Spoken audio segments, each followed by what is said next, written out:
raadiyoo sagalee walabummaa Oromiyaati.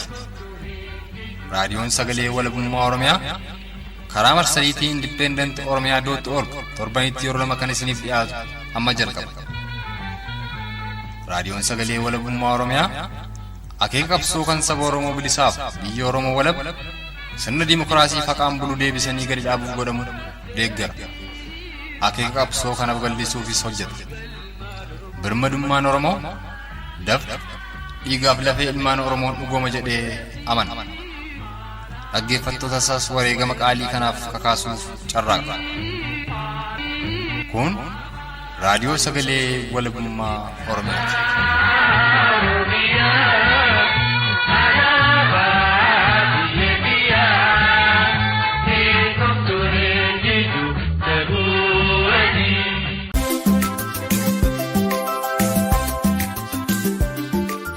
Kun sagantaa tamsaasa kallattii raadiyoo sagalee walabummaa Oromiyaa dilbata bitootessa guyyaa 10 bara 2019ti. Hordoftootaaf dhaggeeffattoota keenya jaallatamoo baara fayyaa.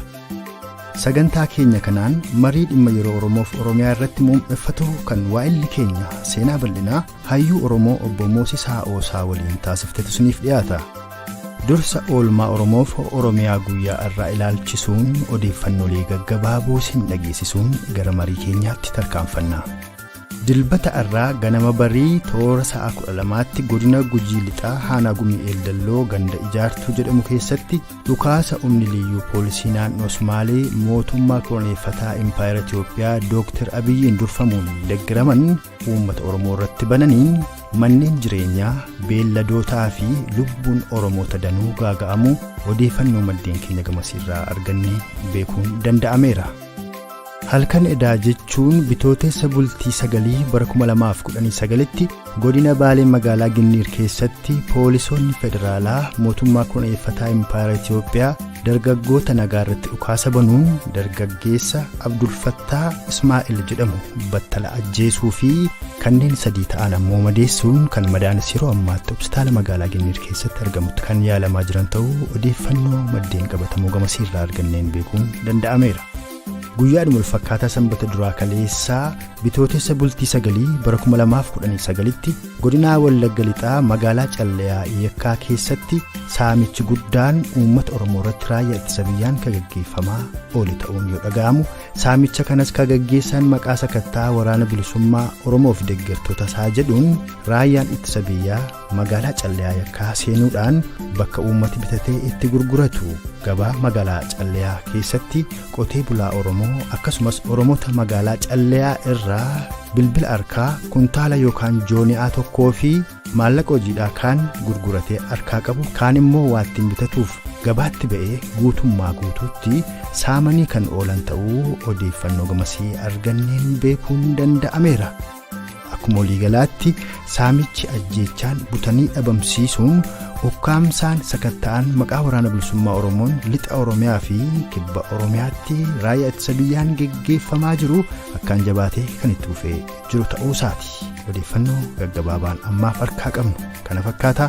Muuziqaa ce'umsaa kana booda kallattumaan marii waa'illi keenya seenaa bal'inaa hayyuu Oromoo obbo Moosisaa Oosaa waliin taasiftetti tarkaanfanna. Turtiin keessan aga dhumaatti nu faana haa ta'u jechuun kan isaan hawwatu ana xiiqii dhugaasaaf gulaalaa suur sagalee mo'aa baatee turtiin keessan aga dhumaatti nu faana haa ta'u.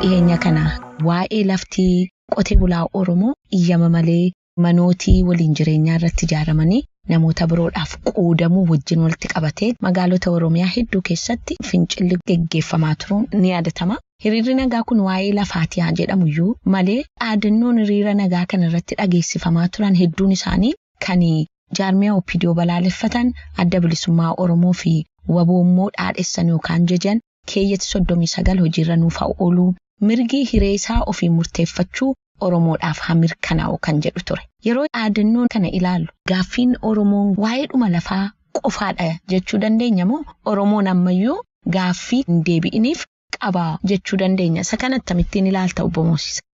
Gaariidha, fayyaa ta'e gaaffiin dhimma manneen jireenyaa kan fincilli kun irratti jalqabe jedhamu xiqqeeffamee ilaalamuu hin qabu.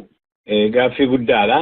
Gaaffiilee Oromoon qabu hedduu wajjinis wal qabata. Haa ta'u malee dhimmi kun fincila amma deemaa jiru mukkula ta'ee qabsiise malee fincilli kun dhimma kana falmachuu qofaaf jalqabame jechuun hin danda'amu. Uummanni Oromoo dhimmoota baroota 150 qabsaa'aa tureef qaba.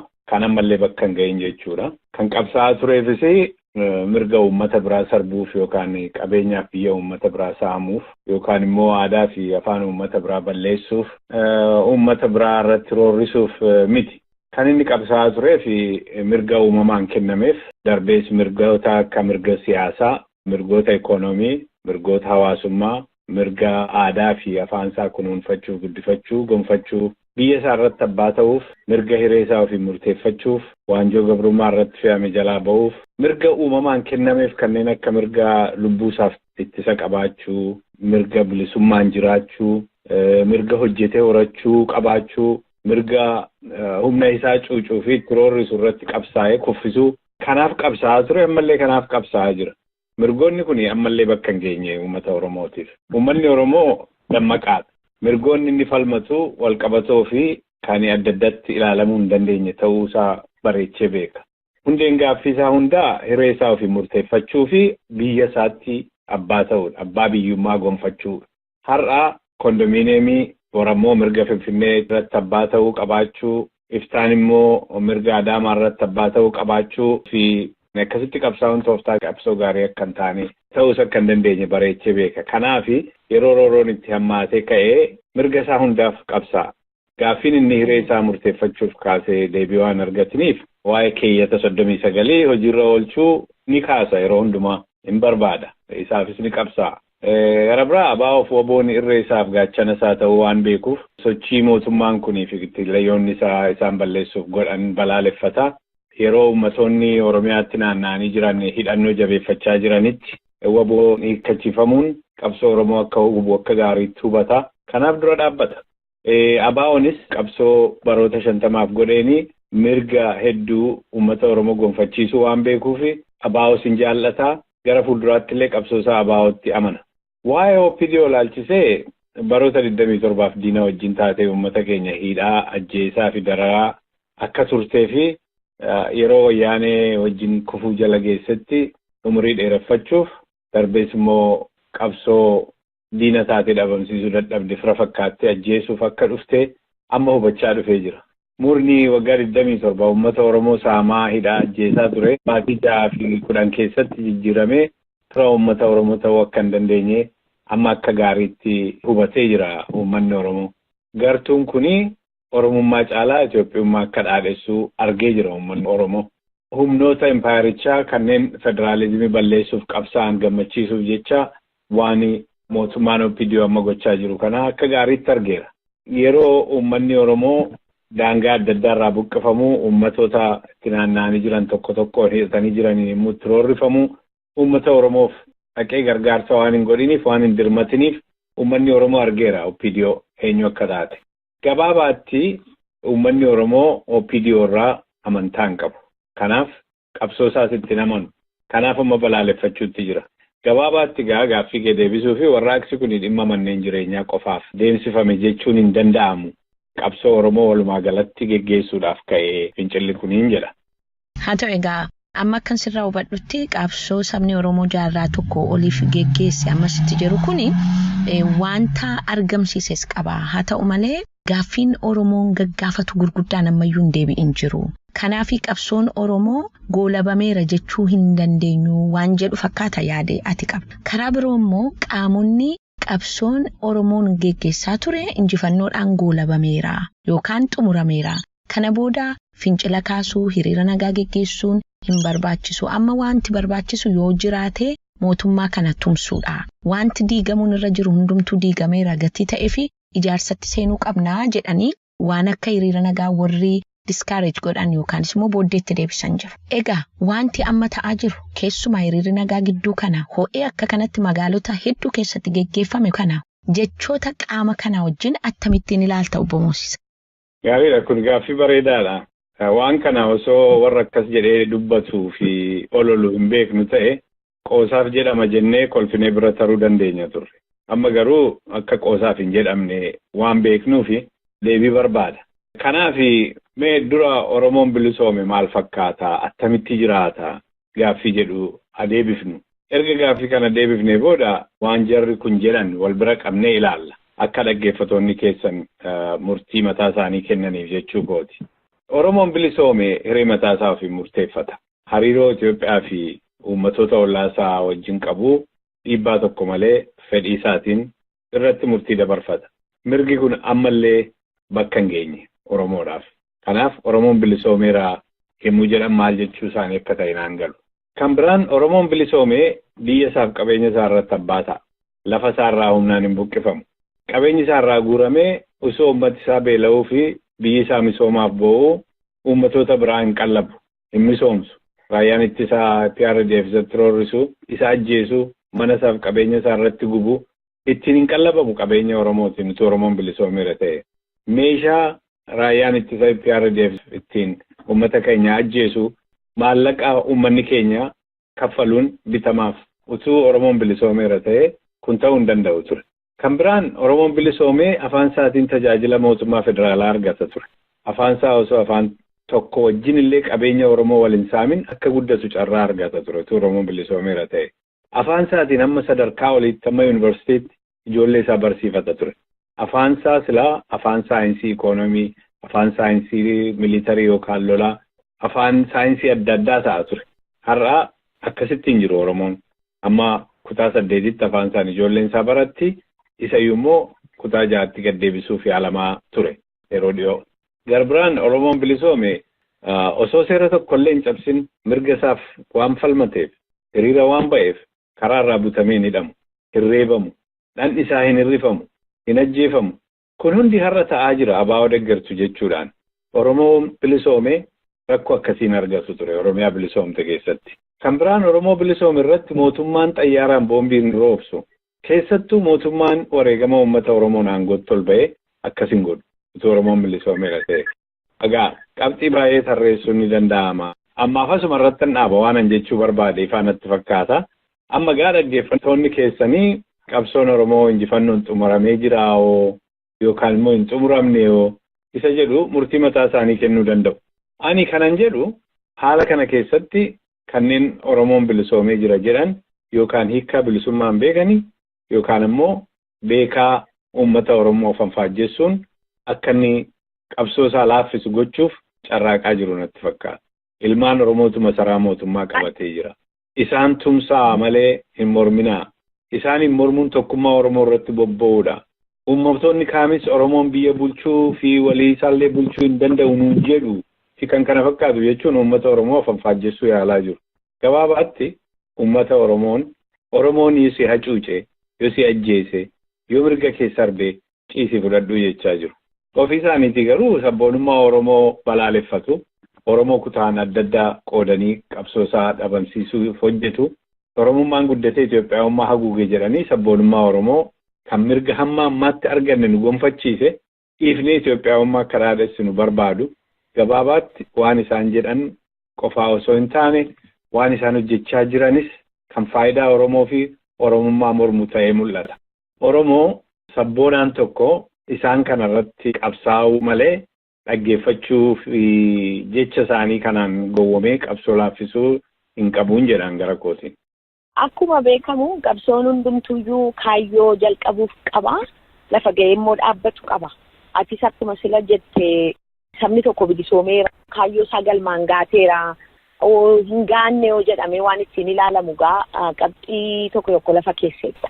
Ati garuu kan mul'atu sabni Oromoo qabsoo isaa finiinsee isuma kaayyoo isaa bira ga'uuf jedhu gidduutti yeroo qabsoon kun qaamota adda addaan qabbaneeffamuun argina jechuudha. Sabni Oromoo akkam godhee isa kanarratti dammaqee kan namaan utuu hin ta'in ilaalcha namaan utuu hin ta'in kaayyoo lafa kaawwatu qaba.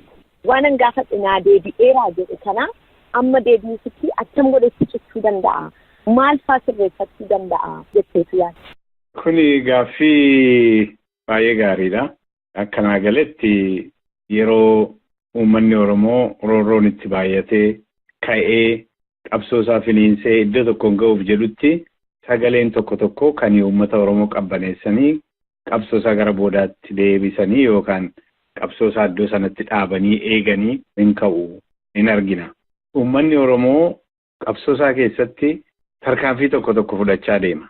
Tarkaanfii kana immoo fudhachaa deemu tarkaanfii isaa hojjete gara mirga isaatiitti isa bute caalaatti jabeessee hojjechaa deemu. Tarkaanfii immoo hojjechuu dide yookaan gara boodaatti isa deebise yookaan bakka inni jiru isa turse yeroo hundumaa irraa deebi'uu karaa biraa barbaadu qaba jedhee namana. Keessattuu qabsoon tokko wareegama hedduu gaafata. Akkuma beekamu Oromoon qabsoo kanatti umurii ijoollee isaatii baay'ee lubbuu ijoollee isaatii dhiiga lafee ijoollee isaatii baay'ee qisaase. Namoota yeroo tokko akka salphaatti ka'anii dhalatanii dhufanii waan tokko utuu keessa baay'ee hin beekin itti himanii gorsaniin gorfame utuu karaa irraa maqin qabsoo isaatti fufuutu irra jira. Fakkeenyaaf namoota dhaggeeffatu akka gaariitti hubatee beekuu qaba. Oromoon warra waggaa 50 isaaf jedhee qabsaa'e, mirga isaaf qabsaa'e, jireenya isaanii itti dhabe, jiruu isaanii itti dhabe, ijoollee isaanii itti dhabe fi warra dheengaddaa diinaa wajjin ta'ee isa rukutaa isa ajjeesaa isa hidhaa ture waggaa 2-3-4 dura as deebine jedhanii walqixxa itti ilaaluun qabu. Eenyuun akka dhaggeeffatu irra jiru seenaa isaanii darbirraa akka gaariitti xiinxalee hubachuuf beekuu qaba. Kan inni dhaggeeffachuu qabu warra baroota dheeraa mirga isaaf qabsaa'uudhaanii eenyummaa isaanii isaaf mirkaneessan. Uummata Oromoof jedhanii qabsoo isaaf jedhanii jireenya mataa isaanii kan balleessan. Kan qabsoo kanatti turan isaaniin kan dhaggeeffachuu qabu. Gara biraan kan uummanni Oromoo irraa of eeggachuu qabu warra siyaasaa hojjenna jedhanii ji'a jaallee gara fuulduraatti waan ta'uuf deemu warra tilmaamuu hin dandeenye har'a waan tokko godhanii bor immoo utuu isaan ji'a 2 turin waan kun jijjiiramee waan isaan jedhan irraa faallaa ta'ee argamu. Boris immoo waan biraa jedhanii uummanni Oromoo har'as dhaggeeffatee duukaa bu'ee Boris waan isaan irra jedhan tun ta'in hafee faallaan isaa yommuu ta'u yommuusaa waan biraa jedhanii ammas duukaa ka'ee wajjinii deemuu ajaja isaanii yookaan gorsa isaanii dhaggeeffatee qabsoo isaa laaffisuu irraa of eeggachuu qaba. Kaan isaanii gaafatama hin qaban akka barbaadan haasa'u waan isaan irraa haasa'anii waan isaan irratti Oromoo gorsanii boori maaliif akkaleessa akkas gorsitee namni gaafatu hin jiru. Qaamota filamanii achi jiran miti bor filmaataan namni buusu hin jiru. Kanaaf isaan kanarraa of eeggachuu qaba uummanni Oromoo. Warra ji'a jaallee ji'a sadiillee of dura ilaalanii gorsuu hin dandeenye. Lammaffaa dhalli namaa waaqa miti waan hunda hin beeku. Waan beekus yeroo hundaan beeku. Dhalli namaa waan tokko beeka waan tokko immoo hin beeku. Waanuma beeku tokkoyyuu yeroo hundaa gorsisaa hin hojjeta jechuu miti. Uummanni Oromoo eenyuun illee waaqeffachuun irra hin jiru. Eenyuun illee yeroo inni ka'ee ka'ee yeroo inni ciisee ciisuu hin qabu. Uummanni dammaqaan isa kanarraa baay'ee of eeggataa. Uummanni Oromoo har'allee dammaqee jira akkan ilaalutti isa kanarraa of eeggachuu qaba kan jedhuun qaba. Ammaaf kanuman jedha waan kanarratti. Baay'ee gaariidha. Waa'ee of fuuldura tilmaamuu danda'u yookaan predict gochuu danda'u kaafteetta. Fakkeenya tokko fudhannee yoo ilaalle dhiheenya kana duulli waboo hiikkachiisuu, waboo mooraatti galchuu ho'ee deemaa ture. Akkuma kanas immoo ammi tokko mooraatti galanii jiru. Yeroo waboo mooraatti galchuu fi sochiin guddaan deemaa ture wantoota jedhamaa ture keessaa waboodhaaf iddoo gaariitti qophaa'ee waan barbaachise godhama kan jedhamu waadaa gurguddaatti galamaa ture. Amma garuu warruma isa kana jedhaa turan irraa kan dhagaa jirru waboo warra galanii online jiranii ol seenaniyyuu arguu dadhabuun akka jiru rakkinni akka jiru akkaataatti ijoolleen deebi'anii galan kuni online keessatti kunuunfamaa jiraniyyuu gaaffii guddaa jala akka jirudha kan dhagaa jiru. Kuni amma dogoggora isa guddaadha. Mootummaan kuni maal gochuuf akka deemu fuula duratti tilmaamuu dadhabuusa. Wantooti kana fakkaatan dogoggorri gurguddaan baay'een hojjetamanii jiru jechuudha. Sabni Oromoo dogoggora akkasii kana hagam tolereetu gochuutu irra jira. Eessatti immoo dhaabbachuu qaba. Akkuma jetteyyuu namni tokko dandeettii waan itti qabu qaba. Waan immoo hin dandeenye qaba.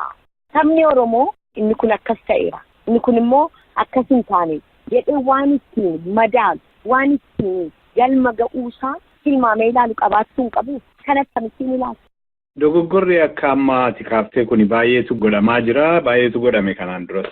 Fakkeenyuma ati kaafterraa yoo kaane Tigraay waraana jaarratee waan jiruuf qawwee waan qabuuf waraana 45,000 ol qaba jedhame waan amanamuuf mootummaan federaalaa illee namoota achi dhaqee qabee hidhuu barbaadu qabuu dadhabee ta'a. Warri Amaaraa hidhatanii taa'u. Dhaabni isaanii Amaaraa Beeraawi Niqinnaaqee jedhamu yeroo dhiyoo dhaabbatee akka gaariitti hidhachaa jira. Saboonni adda addaa Oromootti naanna'anii jiranii hidhatanii hidhannoo isaaniitti jabeeffachaa jiru. Haa ta'u malee kanuma keessatti namoonni tokko tokko sabboontota Oromoo kan jedhamanii Oromoo hiikkachiisuu irratti hojjetu. Boor yoo biyya sana keessatti rakkoon dhalatee uummanni walitti bu'ee Oromoon warra qawwee malee harka isaa qullaa akka iddoo adda addaatti warra hidhannoo hin qabne irratti ta'aa ture. Ofii isaaniirraa loluuf illee warra carraatu hin qabaatin dhuman keessaa Oromoon uummata tokko ta'uuf deema. Kuni dogoggora guddaadha. Gaarummaan isaa jabina waboorraan kan ka'e, jabina uummata Oromoorraan kan ka'e hin milkaa'in hafan maleessa yeroo ammaa kanatti irreef gaachana Oromoo kan ta'uu danda'u waboo hiikkachiisuu yaaluun dogoggora guddaadha. Uummanni Oromoo warra kana jechaa ture gara fuulduraatti waan isaan jedhan hin dhaggeeffatamoo hin dhaggeeffatu isa jedhu ilaaluuf deemna. Gara biraan mootummaa OPDO amma mootummaa ta'ee jiru kana mootummaa kanaaf yeroo kennaa mootummaa kana hin morminaa warra jedhan utuu mootummaan kuni Oromummaa xinneessee Itoophiyaawummaa guddisuutti jiraachuu isaatu arganii utuu mootummaan kuni federaalummaan amma jirullee balleessuuf hojjechaa jiraachuu isaatu arganii utuu mootummaan kuni gaaffii Oromoon kaase gaaffii abbaa biyyummaa gaaffii afaan Oromoo afaan federaalaa ta'uu fi waan adda addaa kana akka inni deebisuuf illee fedhii kan argisiisin akka mootummaan kuni uummata Oromoo irratti xayyaaraan boombii roobsetu arganii mootummaa kanaaf yeroo kennaa mootummaa kana deeggaraa mootummaa kana irratti hin qabsaa'inaa warra jedhantu jiru. Kunis dogoggora guddaa kana tokkuma laman irraa jira jedheen malee dogoggora guddaatu deemaa jira. Isa kana uummanni Oromoo kaayyoo qabsaa'uuf wajjin wal bira qabee ilaaluu irra jira. Waanan gorfamaa jiru kun waan jedhamaa jiru kun hammam kaayyoon qabsaa'uuf kana gara fuulduraatti deemsisa hammam lafanni jirutti dhaaba hammam gara boodaatti deebisa isa jedhu uummanni Oromoo xiinxalee ilaalee gorsa gaariidha jedhu fudhachuu gorsa immoo hin taane yookaan immoo gorsa yoo har'a fudhanne ji'a tokko ji'a lama waggaa tokko booda deebisee waan amma bu'aa nu buusu caalaa waan inni nu hubu gara fuulduraatti caala waan jedhu fudhachuu diduu qaba jechuu barbaada kanarratti.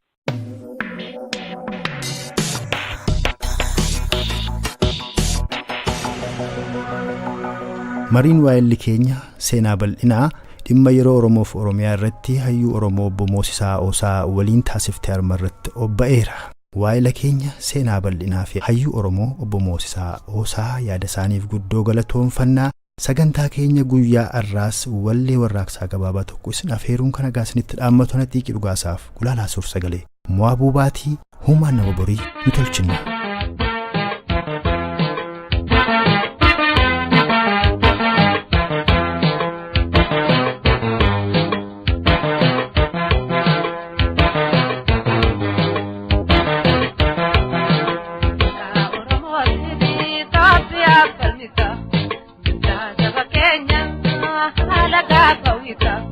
Kabada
falmita mirga saba keenya haala gaafa wita kabaja malle ofike tilata wajibu esa baraka mojetta marrafira uafiga sola saba yo merrega